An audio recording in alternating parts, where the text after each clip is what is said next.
तुम्ही पण पोस्टाचे हे खाते उघडले आहेत का? उघडले असतील किंवा उघडायचे असतील तर हा व्हिडिओ शेवटपर्यंत नक्की बघा, नाहीतर समोर जाऊन तुम्हाला अडचण येऊ शकते. नमस्कार मित्रांनो, मी अंकुश भांडेकर आणि आपल्या एबी भांडेकर या यूट्यूब चॅनलवर आपलं मनपूर्वक स्वागत करतो. मित्रांनो, इंडिया पोस्ट पेमेंट बँक कडून खातेधारकासाठी काही महत्त्वाचे बदल करण्यात आले आहेत. यापूर्वी एका मोबाईल नंबरवर एकापेक्षा जास्त आयपीबी खाती उघडता येत होती.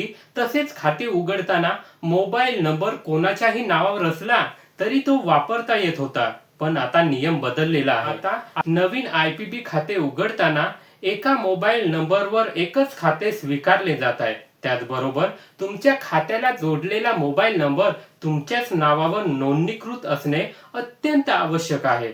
जर तुमच्या आयपीबी खात्याला जोडलेला सिम कार्ड तुमच्या नावावर नसेल तर भविष्यात KYC, OTP, UPI, phone pay, Google pay, log in किंवा व्यवहार करताना विविध अडचणी येऊ शकतात. काही प्रकरणांमध्ये खाते तात्पुरता बंद होण्याची शक्यताही असू शकते. मित्रांनो, सध्या अनेक खातेधारकांना गुगल पे, फोन पे मध्ये technically error, server issue, UPI fail, verification fail अशा समस्या दिसत आहेत. त्यामुळे जर तुमचा मोबाईल नंबर तुमच्या नावावर नसेल तर शक्य तितका लवकर तुमच्या नावाने सिम घ्या आणि तो आयपीबी खात्याशी लिंक करून घ्या.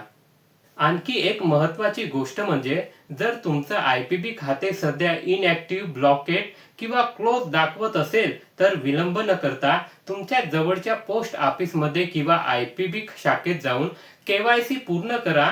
केवायसी अपडेट केल्यानंतर अनेक खात्याच्या समस्या दूर होतात. मित्रांनो, ही माहिती प्रत्येक आयपीबी खातेधारकासाठी खूप महत्त्वाची आहे. त्यामुळे हा व्हिडिओ तुमच्या मित्रांना आणि नातेवाईकांना नक्की शेअर करा, म्हणजे त्यांनाही पुढे कोणतीही अडचण जाणार नाही. अशा सरकारी योजना, बँकिंग अपडेट्स आणि ऑनलाईन सेवाच्या माहिती सर्वात अधिक मिळवण्यासाठी एबी भांडेकर चॅनलला आता सबस्क्राईब करा. धन्यवाद.